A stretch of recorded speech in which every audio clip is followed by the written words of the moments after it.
គុណរឿងគ្រប់យ៉ាងដែលយើងបានសាងយើងធ្លាប់តស៊ូរួមគ្នាតែពេលនេះយើងបានចប់គ្នាអស់ពេលវេលាមើលថែគ្នាហើយយើងបែកគ្នាហើយគួរយកថ្មីរៀងខ្លួនគុំនៅគុំគួនគុំនៅស្អប់គ្នាទៀតអីបំភ្លេចរឿងចឹងគុំរំលឹកណាថ្លៃធ្វើមិនដេចនិស័យយើងបានត្រឹមនឹងចោតបងមនុស្សខំបងអ្នកខំក៏បានរឿងទាំងប៉ុន្មានគឺអូនអ្នកត្រូវទាំងអង្គបងសុំចិត្តអូនសុំមានស្ងួនឈប់ផុស Facebook ទៀតចង់ហើយឈប់ត្រាមកទេ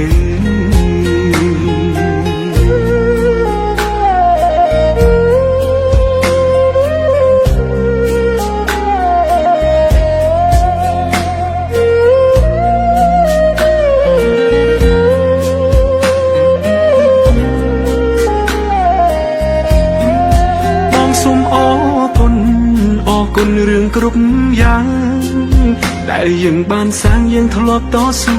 រួមគ្នាតែពេលនេះយើងបានចប់គ្នាអស់ពេលវេលាមើលថែគ្នាហើយ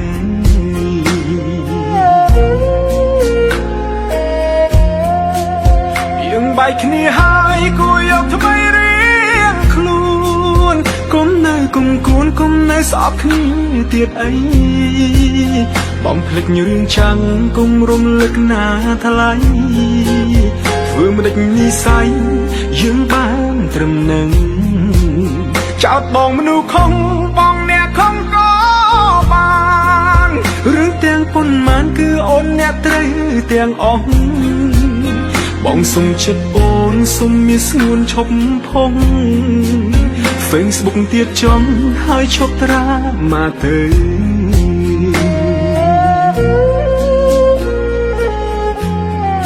អូនគិតថាបងមនុស្សមិនល្អហើយទៅចង់អូនអើយទៅរកអ្នកសមនឹងថ្លៃបងមនុស្សអាក្រក់ដូចអូននេះហើយក៏គ្មានអ្វីឲ្យអូនលងឡើយ